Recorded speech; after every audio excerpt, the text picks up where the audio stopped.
여러분 안녕하십니까, 박상규입니다. 12년 만에 이루어지는 한국 현직 대통령의 미국 국빈 방문에 역대 최대 규모의 경제인들이 동행합니다. 하버드 대학교 연설과 대담, MIT 방문과 나사 우주센터 탐방 등 미리 보는 국빈 방미 행보를 집중 분석해드리겠습니다. 개방 1년을 맞는 청와대가 세계적인 관광 랜드마크로 거듭납니다. 청와대를 글로벌 관광 버킷리스트에 포함시키겠다는 문화체육관광부의 야심찬 청사진을 소개해드립니다. 최양호 기업정책연구원장, 배종찬 인사이트 K 연구소장과 함께하겠습니다. 어서 오십시오. 네, 안녕하십니까. 네. 오늘의 첫 주제입니다. 윤석열 대통령은 26일부터 5박 7일간의 일정으로 국빈 방미에 나섭니다. 경제 스케줄이 가장 많은데요. 먼저 주제 영상부터 보시죠. 저부터 대한민국 1호 영업사원으로 신발이 닳도록 뛰고 또 뛰겠습니다.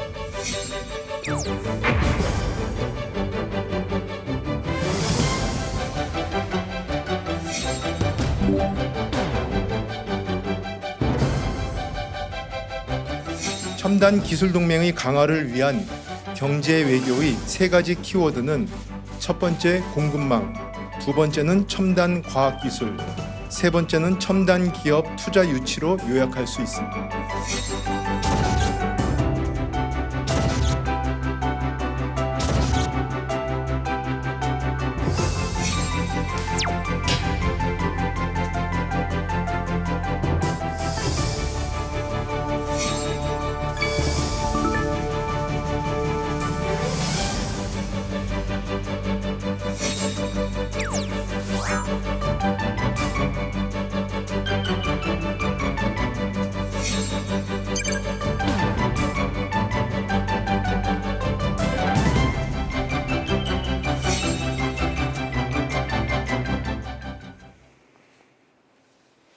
윤 대통령은 취임 1년도 안 돼서 바이든 미국 대통령을 이번이 세 번째로 만나는 게 되는데요. 일정이 5박 7일인데 잠은 언제 자나 싶을 정도로 매우 빡빡한 일정이죠. 그렇습니다. 이 5박 7일이니까 비행기에서 사실상 2박을 보내는 셈이고요. 또 이게 빡빡한 일정도 일정이지만 시차 적응이 좀 쉽지 않습니다. 저도 이제 미국 출장 가보면 거의 뭐 헤매는 경우들이 많은데 지금 대통령의 일정 24일 출발을 해서 29일까지 일정이 이어집니다. 26일에는 바로 한미동맹 70주년을 기념하는 국빈 방문과 함께 정상회담이 워싱턴에서 열리고요. 뭐 하나의 주제뿐만이 아닙니다. 대북 관련 안보, 반도체, 인플레이션 감축법까지 우리 경제에 중요한 현안까지 이야기를 나누게 되는데 경제 사절을 단도 무려 122명이 동행을 해서 사상 최대고 그 면면도 화려합니다. 네. 우리나라 재계가 이 기간 동안에 미국으로 다 옮겨갔다. 그렇게 생각될 만한 면면들이 가게 되는데 어떤 총수들 또 기업인들이 동행하게 됩니까? 일단 단체 있잖아요. 뭐 상공회의소 이런 거 7개 단체 다 가고요. 그다음에 대기업이 19개가 지금 가고요. 아까 말씀드린 대로 중견 중소기업이 이제 85개. 그리고 공기업 뭐 이렇게 해서 이제 다 가는데요. 뭐 SK 삼성 다 아시고 특히 이번에는 굉장히 박라되어 있습니다. AI, 반도체, 그다음에 우주, 그다음에 특히 눈에 띄는 건 바이오, 디지털 바이오, 헬스 뭐 이래서 전반적으로 많은 부분들이 가는데요. 특히 눈에 띄는 거는 이제 에너지와 반도체 등 또 IRA나 지금 뭐 현안으로 되어 있고 있는 반도체법에 관련된 이 기업들도 지금 같이 가서 굉장히 큰 장을 벌릴 수 있는 그러한 대군단이 이번에 미국에 같이 동행하게 되었습니다. 네. 이 122명의 대표들 가운데서는 LG 사옥에서 명함을 돌리던 29살 난 젊은 창업가인 이동원 대표도 동행할 예정이라고 합니다. 자, 어떤 사람이죠? 그렇습니다. 독특한 하재희 기업인입니다. 이게 LG 사옥에서 명함을 돌렸다, 뭐 1000여장 이상을 돌렸다 하는데 뭐냐면 영업을 위해서 돌린 겁니다. 그러니까 이동훈 대표가 뭐 29세의 청년 기업인인데 이번에 이제 국빈 방문에 동행을 합니다. 어떤 회사를 이제 창업을 하냐면 네. A-슬립이라고 해서 AI를 기반으로 한 수면 진단 기술입니다. 네. 이게 상당히 이제 주목을 받을 수밖에 없는데 스타트업 영업을 하기 위해서 LG 사옥 여의도에 있죠. 밖에 안팎에서 직접 명함을 1000여장 돌리면서 나 이런 사람이에요 했는데 이번에 대통령이 미국 방문에 동행하면서 이 스타트업 A-슬립까지도 홍보를 할 수 있는 절호의 기회를 맞게 됐습니다. 그 상징적인 거예요. 2030 그렇죠. 세대 채30이 안 된 젊은이 네. 그리고 직접 본인이 거리에서 명함을 1000장 넘게 돌린 기업인이 이번에 간다. 어떤 그 의미를 담으려고 했을까요? 엄청난 의미죠. 사실 유니콘 기업, 창업의 메카가 바로 미국 아니겠습니까? 기회의 기업인들에게는 땅이라고 하는데 함께 동행하면서 그동안에는 주로 대기업들이 주목을 많이 받았다면 이동훈 대표는 이번에 상당한 주목을 받고 있는 이유는 뭐냐면 이런 젊은이들도 대통령과 함께 미국에도 상당히 알려질 수밖에 없는 상황이지 않겠습니까? 기회를 가질 수 있다는 점에서 상당히 의미가 그 어느 때보다 크다고 할 수 있겠습니다. 자, 이 122명의 사상 최대 규모의 경제사절단의 이 리스트 저희가 한번 보면서 얘기를 이어가도록 하겠습니다. 정말 앞에도 말씀드렸다시피 이 다 옮겨간 듯한 느낌인데 이 위에 보면은 이제 대기업부터 중견기업 그리고 중소기업까지 쭉 있는데 저 위에 명단에 보면은 뭐 이재용 회장부터 시작해서 네. 다 들어있죠? 다 들었습니다. 다 들었고 진짜 막내가 돼 있고 요번에 사실 첨단 기술 동맹 강화가 사실 핵심적인 지금 과제거든요. 그래서 공급망이라든가 과학기술 그리고 기업 투자 유치 요것이 세 가지 지금 키워드로 떠오르고 있거든요. 뭐 이제 일정 중에 하나가 이제 클러스터 라운드 테이블이라는 게 있는데 여기에는 그냥 기업인끼리 만나는 게 아니고요. 변호사도 같이 옵니다. 그러니까 그 자리에서 MOU 쓰라는 거죠. 그래서 많은 기회와 그다음에 특히 이번에는 미국 측에서 대거 참석하는 이 그룹이 뭐냐면 벤처 캐피탈 쪽 사람들이 굉장히 많이 이번에 라운드 테이블에 지금 오기 때문에 굉장히 좋은 장이 열리는 부분들로 지금 구성이 되어 있습니다. 4대 그룹 총수와 7대, 뭐 6대 단체다, 7대 단체다 이렇게 말씀을 하지만 저번에 이제 UAE 방문 때도 비슷하게 갔지만 이번에는 정부 전원 참석인 것 같아요. 예, 열의 병력 없이 전원 참석이고 그 당시에는 이제 뭐 롯데 그룹 같은 데는 이제 일이 있어서 못 참석하고 뭐 이제 그런 부분들이 있었습니다만 이번에는 하여튼 전체 가서 일단은 한국의 재계를 옮겨놨다는 표현이 아주 적절할 정도로 지금 가고요. 뭐 예를 들어서 삼성의 이제 이재용 부회장 같은 경우는요. 남아서 3주간 더 거기서 나머지 조치를 지금 하고 오겠다 이런 부분까지 지금 발표가 돼 있기 때문에 그러니까 방미를 수행하고 다시 또 3주를 더 있다. 3주를 더 있다고 이번에 가면 그냥 한 달 이상 있는 거네요. 한 달 이상 있는데 그 바쁜 재계 총수가 한 달 이상 있다는 건 요번에 무슨 성과를 꼭 내고 오겠다는 그런 의지의 표명이 아니겠느냐 이렇게 보여집니다. 네. 자, 이런 메머드급 경제사절단 동행의 의미가 뭐냐? 이것에 대한 최상목 대통령실 경제수석의 발언을 직접 들어보겠습니다. 양국 기업인들이 참여하는 경제 행사를 통해 반도체, 배터리, 전기차, 바이오 등 첨단 산업 공급망 협력을 강화하겠습니다. 이번 순방 일정 중에 양국 기업, 기관 간 협력을 공고히 하기 위한 수십여 건의 MOU 체결이 추진되고 있습니다. 자, 윤 대통령은 이번 국빈 방문에서 영업사원 1호로서 대한민국에 가져오려는 경제 성과의 그 트렁크가 있을 거 아니에요? 네. 여기다 뭘 가장 담고 싶어 할까요? 아주 큰 거 갖고 가시는데요. 뭐 잘 아시겠지만 IRA 인플레이션 감축법에서 한국 산업들 피해 최소화해야 되는데 요거는 좀 지금 가능성이 낮아졌어요. 미국에서 지금 명단을 발표해 버려서 딱 차단했거든요. 그다음에 이제 반도체법의 독소 조항을 이제 약화시키는 부분. 그리고 지금 사실 제일 기대가 되고 우리가 성공의 잣대로 쓸 수 있는 게 뭐냐면 한국형 원전을 수출하는데 확대를 하는 부분들. 이러려면 뭐가 있으냐면 한미 간의 원자력 협정을 좀 고쳐 나가야 되거든요. 요게 되면은 우리가 얘기하는 2030년까지 원전 10기 수출, 그다음에 지금 체코하고 지금 붙어 있는 원전 수출, 이 문제가 단숨에 흐르면서 이거는 경제 어떤 성과에 뛰어넘는 외교, 국방, 안보까지도 넘어가는 부분들이라서 이 부분에 대한 기대들을 지금 많이들 하고 계십니다. 네. 이번 국빈 방문의 또 다른 키워드 열쇠말은요.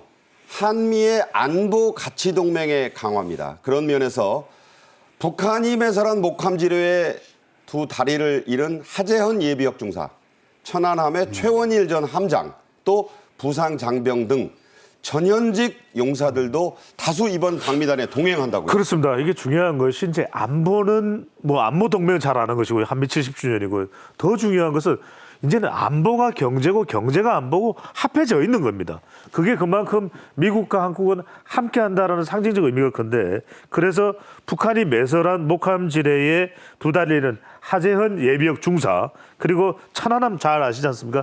최원일 전 함장까지 이번 국빈 방문에 동행을 합니다. 그만큼 이 70주년의 의미를 더 살렸다 이렇게 볼 수 있는 것이고 이들이 이제 일정 중에서는 미군 수뇌부와의 재단 만찬에 이제 초청을 받아서 유공자의 예우 메시지를 더 강조하는 그런 의미를 살린다, 부각시킨다, 확인한다는 점이 그 무엇보다도 중요하다고 할 수 있겠습니다. 네.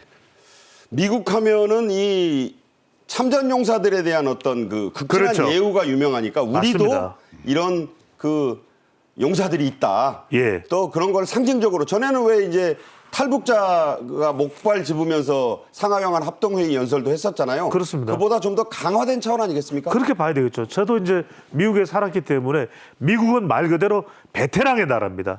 이 전사들, 특히 이제 군인들 같은 경우에 군복을 입고 오면은 어느 곳에서도 먼저 예우를 해줄 정도의 준비가 되어 있고 항상 이 의식이 있는 국가가 바로 미국이거든요. 그곳에서 한미 70 최근 여러 가지 또 외교적 논란도 있는 가운데 한미 간의 이 외교적인 이 안보적인 유대관계가 그 무엇보다도 중요하다는 것을 강조한다고 볼 수가 있겠죠. 네. 베테랑의 나라 미국에서 우리 역시 베테랑들을 이렇게 예우한다는 상징적인 행보라고 해석이 됩니다. 윤석열 대통령은요. 현직 한국 대통령 가운데는 처음으로 미국 하버드 대학교를 방문해서 정책 연설을 갔습니다. 이 하버드대 연설이 갖는 의미는 어떤 걸까요? 이거는 이제 뭐 학생들뿐만 아니라 교수들이 누가 나오느냐 이 부분들인데 이제 잠깐만 조지프 니에 나이죠. 나이 나이. 교수가 이제 나와서 하는데 이분이 뭘 만드시냐면 냉전 종식 후에 동아시아 정책에 대해서 틀을 짜신 분이고 네. 그다음에 유명한 게 뭐냐면 소프트 파워라 그래서 얘네는 강성 정책이 아니라 연성 정책으로 가야 되는데 그런 것들은 문화 뭐 이런 얘기들을 지금 많이 해서 세계적인 어떤 지금 조류의 하나로 지금 정착이 되고 있는 부분들이거든요. 따라서 지금 뭐 제목이 잘 아시겠지만 지금 자유를 향한 새로운 여정인데 거기서 어떻게 문화와 그다음에 이런 여정을 가는 데 있어서 남이 나를 이해해주는 부분 이런 부분들이 주로 얘기들이 나오고 여기에서 한국이 갖고 있는 K-컨텐츠, K-컬처, K-푸드 이런 부분들이 자랑스럽게 연성 이 정책의 중심으로 설 수 있다는 얘기들이 분명히 나오지 않겠느냐 네. 이렇게 보여집니다. 네. 이 조지 푸나이 하버드대 지금은 석좌 교수인데요. 이분을 만나서 1대1 토론을 벌인 뒤에 하버드대 학생 교수진들과도 질의응답을 갖는다고 합니다. 조지 푸나이 지금도 약간 설명이 있었지만 어떤 석학인가요? 그 엄청 유명하다. 방금 전에 저기 최양호 원장님께서도 이 소프트 파워로 이 국제 정착을 연구하는 사람들한테는 거의 구루 같은 분입니다. 그루? 정말 예. 신봉할 수밖에 없는 그런 학자인데 우리가 뭐 하버드 대학 그러면 그 교정도 아름답지만 많이 유명한 교수는 정의란 무엇인가로 유명한 마이클 샌델 교수인데 마이클 샌델. 사실 이분이 더 유명합니다. 하버드 미국에서는 케네디 스쿨 학장을 그렇습니다. 했죠? 네. 존 F 케네디 스쿨이 하버드 대학에서도 하버드 대학이다라고 이야기하는 중심이 바로 존 F 케네디 스쿨인데 여기에 이제 학장을 지냈고 펜타곤 미 국방부의 차관보를 역임하기도 했고요. 행정부 국가정보위원회 그러니까 말 그대로 정부와 또 경험과 그리고 학계의 연구까지도 다 경험하고 있는 정말 미국의 정말 상징, 학문의 상징이라고 할 수 있는 조셉 나이 교수가 이 문화를 강조했거든요. 그러니까 윤석열 대통령과 대담하면서 대통령도 그 이야기를 합니다. 이제 이 대한민국의 파워는 K 콘텐츠다. 네. 이것을 이제 이야기하면서 이 조셉 나이 교수, 이 조지프 나이라고도 불리는데 이 교수와 함께 이 소프트 파워의 그 영향력, 앞으로의 미래를 전망한다고 봐야 되겠죠. 네. 자, 하버드대는요, 미국에 안 가보신 분들도 마치 세계 최고 명문대의 대명사, 뭐, 당신이 뭐 하버드 나왔어? 이런 그 농담까지 있지 않습니까? 네. 과연 하버드는 어떤 대학교냐? 미국의 개국 직후에 설립된 최고, 가장 역사가 오래됐고 또 최상위 대학교라고 할 수 있습니다. 권위 있는 US 뉴스 앤드 월드 리포트가 세계 대학교 순위를 매기기 시작한 이래 8년 연속 1위 자리를 내놓지 않았다고 하죠. 뭐 전통과 역사와 그다음에 그 풍부함, 학문의 풍부함 여러 가지를 종합적으로 했을 때 뭐 1등이 당연하게 여겨지는 학교고요. 뭐 여기를 뭐 나오신 분들이 굉장히 세계 각국의 리더로서 지금 세계 정세를 끌고 있는 듯한 모습들을 보이고 있으면서요. 특히 여기는 뭐 아까 말씀하시는 행정대학원, 케네디 행정대학원 같은 데는 진짜 가고 싶은 학교 이런 부분들이 있기 때문에 하버드 뭐 우리가 하버드 나왔다 그러면은 뭐 아무런 뭐 이 다른 토를 못 달고 일단은 인정을 해주는 그런 학교 아닌가 싶습니다. 그러니까 올해도 1위가 하버드, 2위가 MIT, 조금 이따 얘기하겠지만 3위가 스탠포드. 그러니까 금메달 아니면 은메달이고 그렇죠. 사실은 미국 내에서는 8년 연속 금메달인 거예요. 그렇습니다. 그리고 제가 뭐 어떤 그 우연한 기회로 제 밑에 하버드 대학교 나온 여자분을 밑에 직원으로 썼는데요. 명불허전이더라고요. 네, 일 잘하더라고요. 역시 이름은 헛되게 전해지지 않는다. 그렇습니다. 뭐 그런 그러니까 걸 실감해 보셨다. 하버드는 다른 말을 붙일 필요가 없는 것이 우리가 미국의 전대미문의 4선 대통령 루즈벨트, 그렇죠. 그리고 존 F 케네디, 네. 그리고 오바마, 네. 하버드예요. 자, FDR, JFK, 오바마 네. 다 하버드 출신이다. 또 하버드 하면 떠오르는 인물이 우리나라에도 있습니다. 바로 유명한 에세이죠. 7막 7장으로 유명한 홍정욱 전 의원. 미국 다닐 때는 라이언 홍으로 불렸다고 하죠. 홍 전 의원은 아버지인 배우 남궁원 씨가 너는 꼭 존 F 케네디 전 대통령을 따라가라. 너무 존경하고 좋아하는 인물이다. 그래서 고등학교도 이 초트 로즈메리 홀이라고 하는 하버드, 그러니까 존 F 케네디 안학교를 갖고 하버드 간 이유도 그거였다고 하죠. 네, 이게 이제 프랩스쿨에서 이제 대학을 좋은 데를 보내기 위한 아주 명문 프랩스쿨 중에 하나인데요. 뭐 거기서 미국에서도 초트 나와서 하버드 나왔다 그러면 일단은 와 소리가 나올 정도로 명문 코스를 이제 밟았고 특히 뭐 가서 굉장히 열심히 공부를 해서 굉장히 우수한 성적으로 뭐 졸업한 것은 사실로 확인이 되고 있고요. 뭐 최우수 논문상 받아서 수석 졸업했다고도 난리가 한번 났었잖아요. 수석 졸업은 아닌 것 같고 최우수 논문상은 이제 우리가 확인될 수 있는 부분들이고 그만큼 이제 열심히 공부를 한 부분들이 있고 그것들을 또 얼만큼 자기가 가고 싶어서 갔냐 그런 것들이 7막 7장에 녹여들어 있기 때문에 당시에 베스트셀러 아니었습니까? 그래서 이런 부분들이 진짜 공부를 하고 싶은 곳으로 만드는 그런 하버드 대학교였지 않는가 이렇게 보여집니다. 논의의 초점이 좀 다르긴 하지만 이준석 전 대표가 네네. 사실 정치에 입문해서 그렇게 유명해진 것도 그 사람 하버드 출신이야로 시작한 거죠. 그럼요. 실제로는 미국의 할리우드 영화에서도 로스쿨도 여러 로스쿨 했지만 당신 어디 나왔어? 그러면 하버드 나왔으면 일단은 제압하고 들어가는 거예요. 금발은 유명해라는 유명한 영화도 그렇습니다. 하버드 로스쿨이 무대입니다. 맞습니다. 네. 네. 자, 그런 학교다 이런 말씀 드리고요. 윤석열 대통령은 또 나사의 고다드 우주센터에도 갑니다. 과연 이 고다드 우주센터는 어떤 곳입니까? 고다드라는 분이 이제 이 로켓의 어떤 뭐 분기점을 만드시는데 액체 연료를 만들어서 가신 분이고요. 여기 이제 고다드 우주센터 가시면은 뭐 우리가 이런데도 노벨 뭐 물리학상 받으신 분이 있어 이 정도로 할 정도로 물리학상 받으신 분들 있고. 근데 여기는 지금 화성에 무인 뭐 우주선 이거를 관리를 하고 있지만 우리나라에서 지금 계획하고 있는 우주항공청의 아주 모델이 될 수 있는 데거든요. 네. 그래서 이번에 가셔갖고는 고다드 우주센터에 있는 한국 과학자분들하고 면담을 하시는 그런 일정을 가질 것으로 지금 예상되고 있습니다. 네, 고다드 센터를 찾아보면 위키피디아 같은 곳에 그냥 이런 말이 나와요.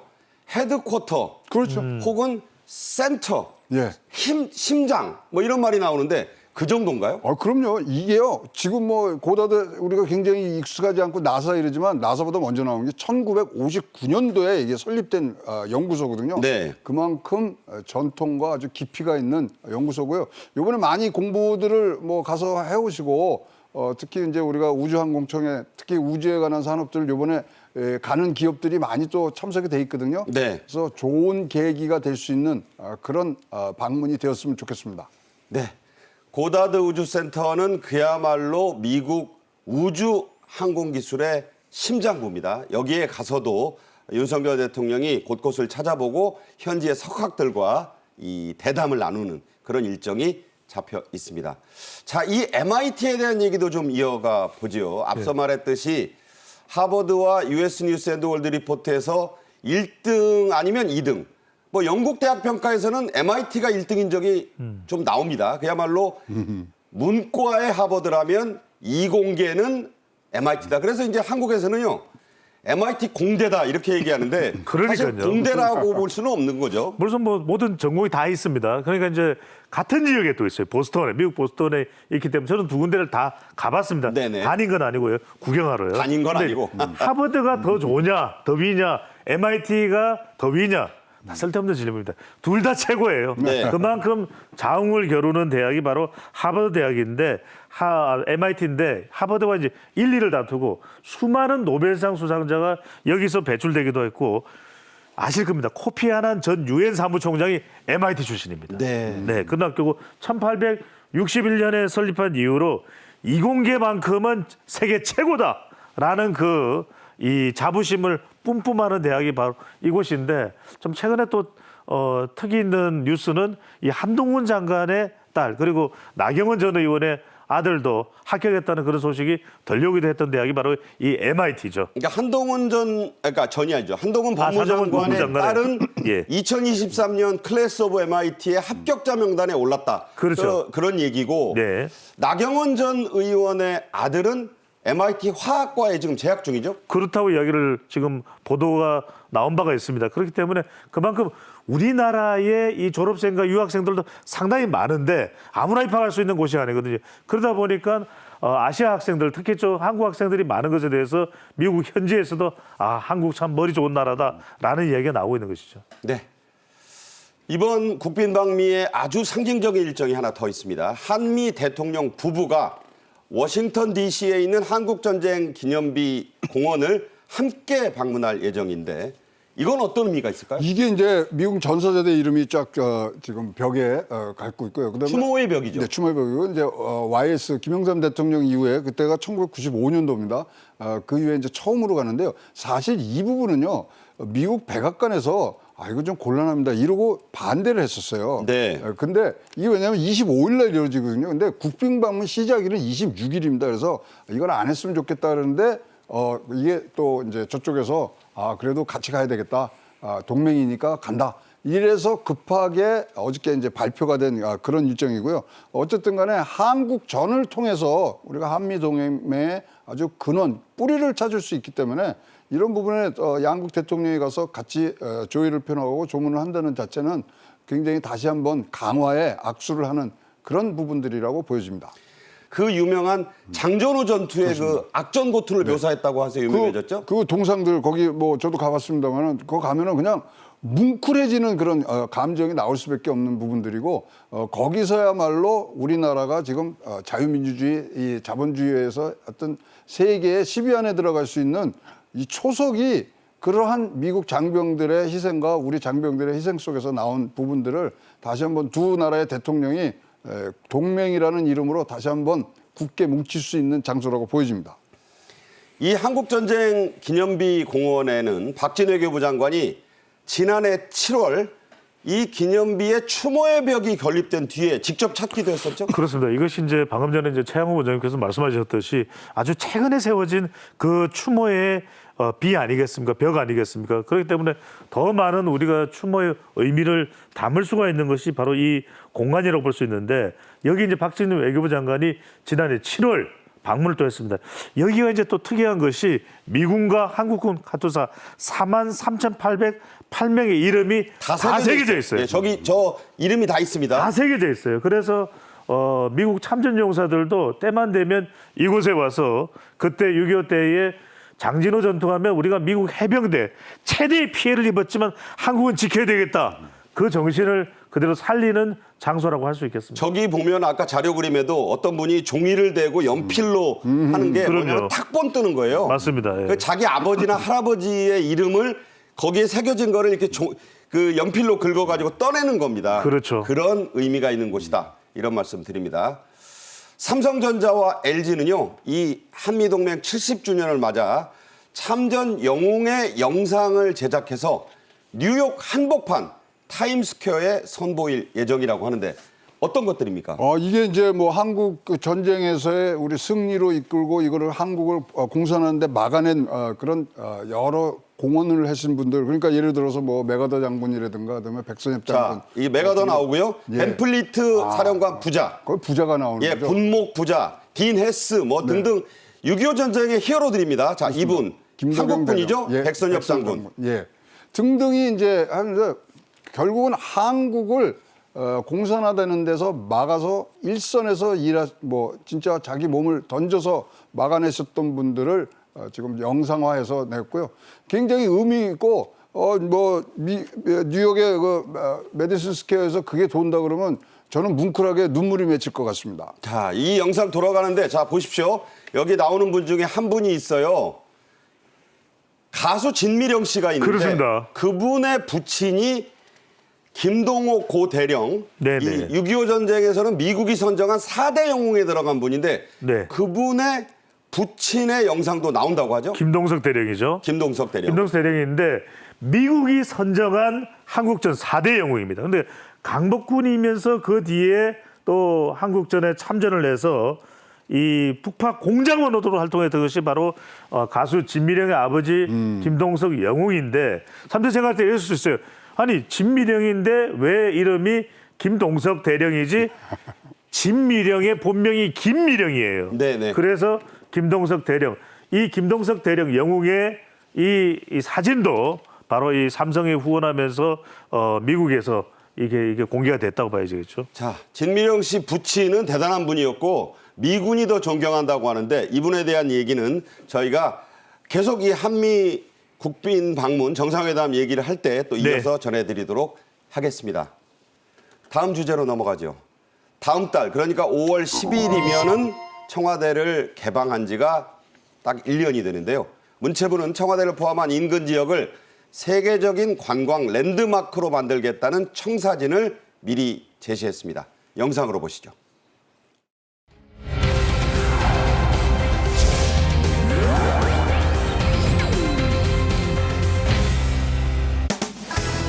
이 청와대 이 공간은 아주 잘 조성된 아주 멋진 공원이고 그리고 문화재입니다.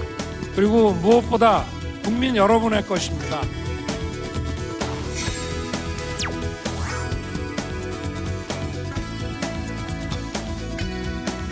처음 오늘 개방한 날이잖아요. 뜻깊은 날이라고 생각을 하고 오늘 참석해 봤습니다.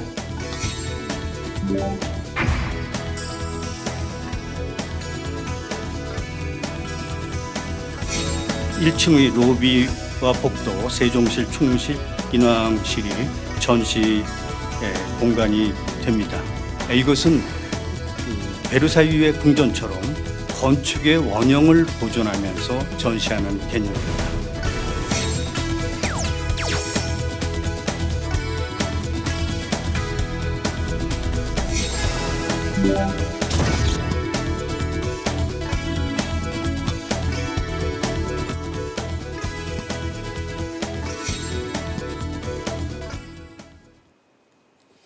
네. 말씀드린 대로 다음 달이면 청와대를 개방한 지 1년이 되는데요. 청와대가 전면 개방된 뒤에 각종 문화예술 행사도 열렸습니다. 윤 대통령 부부도 행사에 참관했었는데 당시의 모습 직접 돌아보겠습니다.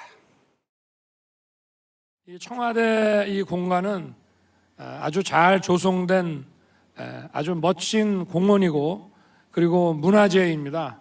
그리고 무엇보다 국민 여러분의 것입니다.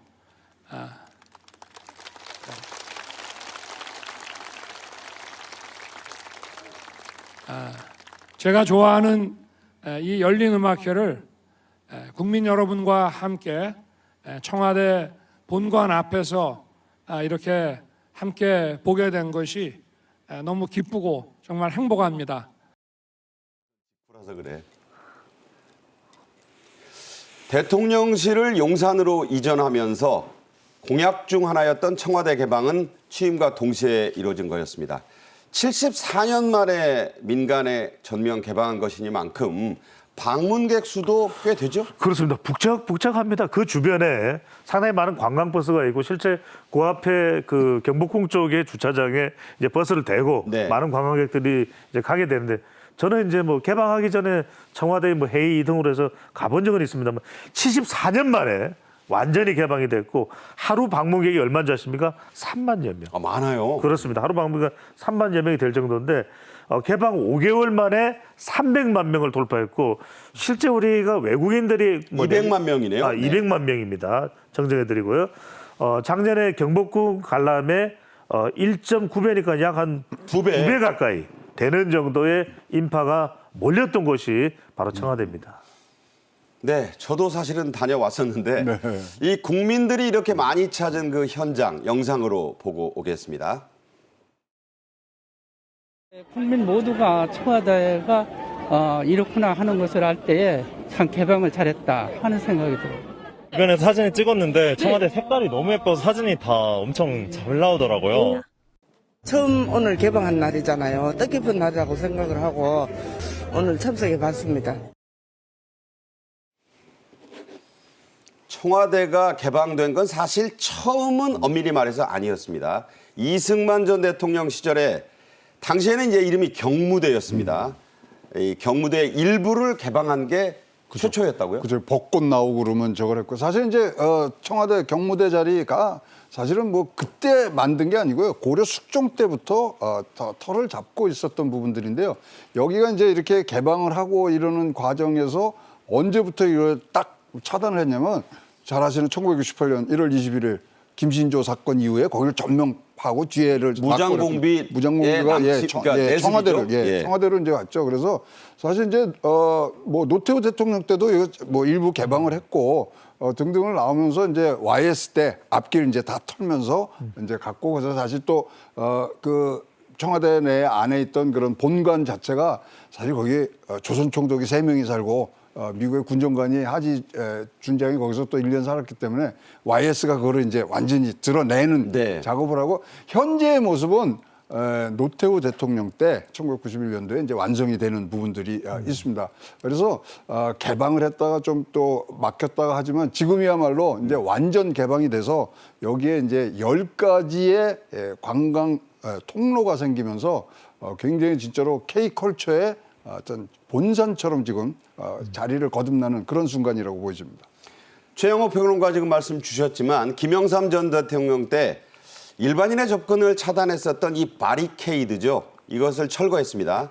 그래서 청와대 인근에 위치한 인왕산, 지금은 뭐 여러분들이 자유롭게 다니지만 그 등산로가 일반인들에게 출입이 허용된 거 아니겠습니까? 그렇습니다. 이제 역대 대통령에서 좀 단계별로 청와대가 이제 개방이 됐고 일반인들에게 이제 더 공개가 됐는데 김영삼 전 대통령 때 이 바리케이드가 좀 흉물이기도 했습니다. 그 당시에 이게 있어서 그렇죠. 건의의 상징같이 느껴지기 부담스럽고 이게 이제 철거가 되면서 인왕산 등산로가 허용이 됐고 그다음에 이제 김대중 전 대통령으로 오게 됩니다. 이때 청와대 경내 관람 대상이 더 확대가 됐습니다. 네. 그러면서 1년에 한 20만 명. 근데 지금은 1년에 5개월 만인데도 200만 명이 관람할 정도니까요. 그때보다도 훨씬 더 완전 개방된 지금이야말로 청와대의 진면목을 볼 수 있는 시점이 된 것이죠. 네. 청와대는 이 문화체육부의 관리에 지금 들어가게 됐습니다. 개방 1주년을 맞아 세계적인 관광 버킷리스트에 집어넣겠다. 이렇게 지금 문체부가 야심찬 계획을 내놨는데 박보균 문체부 장관의 이야기 직접 들어보겠습니다. 저기 뒤에 대통령 그 역사가 있습니다. 대통령 본관이죠. 한국적인 건축미를 뿜어내고 있는 아름다운 대통령 본관. 저게 이제 우리 역사로 있습니다. 여기는 그 문화 예술의 공간입니다. 많은 그 미술품이 여기에 소장되어 있습니다. 여기에는 그 자연의 공간입니다. 5만 그루의 나무가 여기 있습니다. 그리고 대한민국에서 가장 좋은 장비가 녹지원에 있습니다. 그리고 여기는 그 문화재가 있습니다. 이렇게 멋진 곳이 전 세계인의 버킷리스트로 각인시키기 위해서 K컬처와 함께 K컬처를 탑재하면서 이 청와대는 모든 외국인, 한국인들이 찾아오는 그런 관광의 메카가 됩니다. 한국의 버킷리스트를 보고 찾아오는, 청와대를 찾아오는 외국인들에게 한국 문화의 성장과 함께 그분들이 흥미를 느낄 수 있도록 노력을 하겠습니다. 고맙습니다. 네, 이 관광 버킷리스트, 글로벌 리스트에 넣겠다라는 박 장관의 얘기가 있었는데요. 자, 그러면서 테마별 도보 관광 10선, 10개 코스를 뽑았어요. 어떤 게 그러니까요. 있습니까? 이 박보균 장관의 자신감이 말뿐이 아닙니다. 실제로 10선 10개의 투어가 만들어져 있는데 조선 왕실 체험, 문화 산책, 서촌입니다. 그렇습니다. 웰리스, 자연 코스, 전통 문화 체험에다가 이 아트로드도 있고요. 궁궐 투어, 문화예술, 근현대 건축물 코스. 그럼 북촌에 있는 북촌입니다. 한옥마을 말하는 거예요? 그렇습니다. K컬처도 있고요. 윤동주 선생님의 시인의 문화체험. 윤동주 그 기념관이 또 있죠. 네, 가볼만 합니다. 문학체험도 있고요. 근현대 미술의 아트로드까지 10개의 정말 멋들어진 이 관광 코스가 운영이 되는데 개방 1주년을 맞아서 이제 체험 콘텐츠도 나올 겁니다. 그래서 세계적인 말 그대로 버킷리스트에 넣겠다라는 박보균 장관의 이 자신만만함이 곧 또 현실화되지 않을까라는 생각을 하게 됩니다. 이 코스의 특징이 내려서 다 걸어서 다닐 수 있다는 점이죠. 도보죠, 도보. 네, 바로 그리고 그래서 네. 가면서 이제 보고 밥 먹는데 다양한 먹거리들이 또 다 즐비하다. 너무 대단합니다. 서촌, 북촌. 뭐 제가 가면은 하루 종일 빠져나오지를 못합니다. 왜? 네, 네. 먹거리가 너무 많았어요. 네, 이게 11선으로 만들면 안 됩니까? 11. 예, 그 안에 들어가면요, 뭐가 있냐면 대통령이 직접 식수하신 나무들이 35그루가 있습니다. 아, 대통령, 역대 대통령들의 예. 식수를 또 보는. 예, 네. 아니 근데 그거를 다 찍어서 최초로 우리 홈페이지에 올리시면요, 제가 개인적으로 소고기 제공하겠습니다. 야. 11선으로. 이 관광 코스가 특징이 걸어서 다닐 수 있다. 그렇습니다. 차가 필요 없고 그렇습니다. 걸어서면 뭐 반나절에도 그렇죠. 다닐 수 있는 예. 그런 코스. 그래서 관광업계가 좋아한다 그래요. 일단 그럼요. 버스 타고 내려놓으면 알아서 그냥 다 돌아다니실 수 있는 곳이다. 그러니까 그 앞에가 지금 사실 경복궁이 지금 떠 있잖아요. 거기까지 연계가 되는 부분들은 사실 경복궁이라는 게 지금 BTS를 통해서 아미들의 성지가 된 데가 지금 경복궁입니다. 자, BTS와 경복궁은 저희가 다음에 다뤄드리려고 그래요. 관광 코스는 물론이고 우리나라 전문가들이 관광 가이드를 자처하면서 추천의 메시지를 보냈다고 하는데 어떤 게 있습니까? 이제 사실 이제 뒤에 산악 같은 데는 엄원길 대장님 거기서 이제 가서 야 진짜로 양복 입고 올라가 산을 탈 수 있는 유일한 도시 서울 거기에 이제 청와대가 이제 가 있고 또 이제 우리 댄서하고 하시는 백반기행으로 유명한 허영만 예. 화백은 청와대 인근 어디서나 대한민국 최고 K푸드의 정수를 느낄 것이다. 이분이 얘기하니까 많이 좀 솔깃하죠. 그리고 삼청동 그 주변으로 해서도 좀 산악인 어몽길 많고. 선생. 예. 도심 속에서 일하다 바로 산행이 가능한 이걸 아까 말한 K클라이밍이라 그래요. K클라이밍. 세계 유일의 수도 서울이 바로 청와대 관광 코스다. 네. 거기다가 뭐 이제 댄서하는 우리 아이키 뭐 이런 부분들도 이제 여기서 우리가 이 스우파죠. 예. 뭐 나이 드신 분들은 모를 수도 있는데 스우파의 유명한 댄서 아이키 씨 청와대로 삼행시를 지어보겠다. 청와대 와보니 대박이다. 젊은 감각이에요. 그럼요. 그러니까 좋네요. 저런 것들을 통해서 그리고 이제 시원하게 벨기에 가는 출신 외국인 줄리안 씨 예. 청와대 인근 한국 처음 오는 외국인 친구들에게 가장 먼저 난 여기를 추천한다. 그래서요 LA 타임즈에 뭐라고 나왔냐면요, K-팝을 이제 뒤로 하고 거길 가봐라, 경복궁 가보고 청와대 앞에를 가봐라. 거기에 20분 투자하는 게 훨씬 더 한국을 더 잘할 수 있을 거다. 이런 기사까지 나오기 때문에 굉장히 지금 버킷리스트로 지금 올라갈 수 있는 가능성이 높다고 보여집니다. 네. 이런 쟁쟁한 국내외 전문가들의 추천이 있는 청와대 일대. 이 개방에 앞서서 문화체육부는 청와대를 복합 문화예술 공간으로 탈바꿈시키겠다, 이런 계획을 냈었습니다. 당시의 계획 발표 직접 들어보죠. 2층 본관 중 1층의 로비와 복도, 세종실, 충무실, 인왕실이 전시 공간이 됩니다.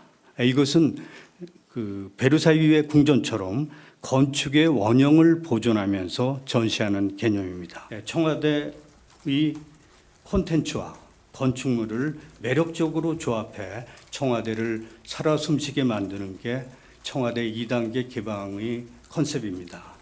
격조 있는 문화예술 전시장으로 국민에게 다가갑니다. 청와대의 600여 점의 예술품 중 340점의 미술품은 올 가을에 청와대 소장 미술품 특별전으로 기획 준비하고 있습니다.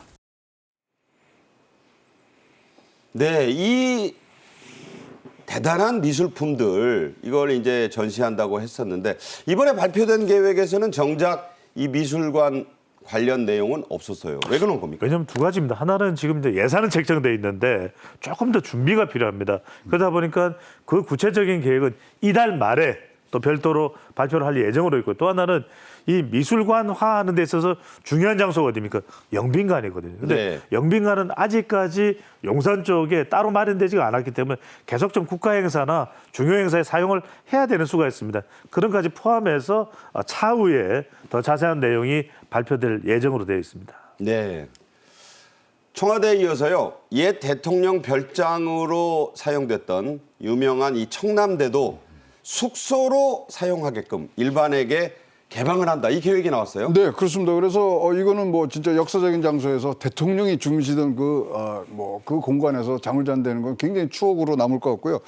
그러나 이제 뭐 지금 한 10분 정도가 이제 시험적으로 지금 첫 숙박을 했다 그러는데 10명이 이 첫 숙박을 했다면요. 네, 그러다 보니까 이제 여기에 이제 앞으로 굉장히 많은 사람들이 몰릴 수 있는 부분들인데, 뭐 잠자는 거 외에도 사실 청남대 들어가기도 뭐 아무런 제재는 없습니다만은 굉장히 그 근처에 없어요. 뭐 다른 게 뭐 대통령 의원지다 보니까 주변 시설이 없는데, 이런 부분들을 좀 강화하면서 진짜로 이런 데 가는 게 사실 얘기거리거든요. 그래서 모든 이런 좋은 곳은 스토리가 있습니다. 베르사유가 괜히 있는 게 아니라 스토리가 있기 때문에 거길 가보는 거예요. 그 유리의 방도 그래서 스토리가 그렇죠. 있고. 네. 그래서 청남대도 좋은 스토리를 갖고 있기 때문에 잘 개발을 하면 진짜로 한국 관광에, K관광에 또 하나의 큰 획을 그을 수 있는 그런 곳이라고 보여집니다. 그러니까 단순히 한국의 베르사유가 아니라 그렇죠. 스토리를 담아내면 그럼요. 그렇게 될 수 있다는 얘기가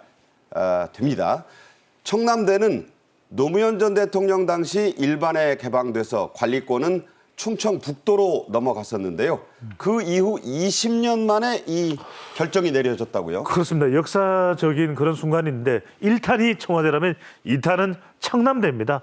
충북도에서도 잘 준비해서 가장 역사적인 숙박 장소, 바로 대통령의 장소 아니겠습니까? 그렇기 때문에 더 주목받고 의미가 있을 수밖에 없는데, 다음 달부터입니다. 이 조례가 좀 개정이, 법 관련된 것이 좀 정비가 돼야 되거든요. 요걸 정비해서 다음 달부터는 준비되는 단계별로 유료 투숙객을 받을 예정이라고 하는데, 이거 정말 기다리시는 분들 많을 겁니다. 이게 예약하기 쉽지 않을 때 정말 여기서 잘 수 있다면 정말 가슴 부푼 그런 추억이 될 것으로 보입니다. 네. 이것도 이제 버킷리스트에 포함되지 않겠나 싶은데, 청와대와 청남대 개방은 단순히 관광만이 목적은 아닙니다. 경제 효과도 상당히 있을 것으로 예상이 되는데, 실제 청와대를 개방할 당시에 경제 효과가 뭐 1,000억 원, 2,000억 원 이런 얘기가 있었어요. 실제로 전문가들은 어떻게 보고 이게 굉장히 있습니까? 보수적으로 잡은 거죠.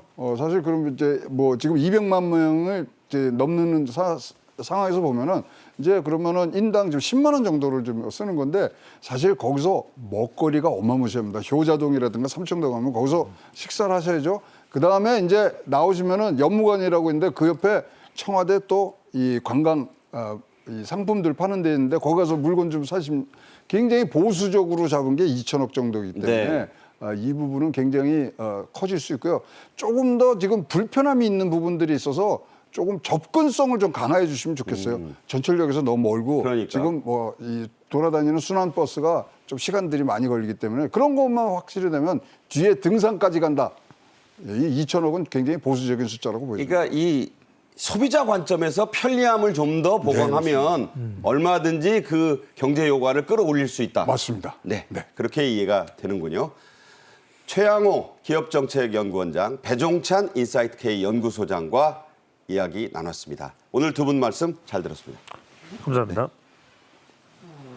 오늘 저희 생방송 정책엔 이슈가 준비한 소식은 여기까지입니다. 시청해 주신 여러분 감사합니다.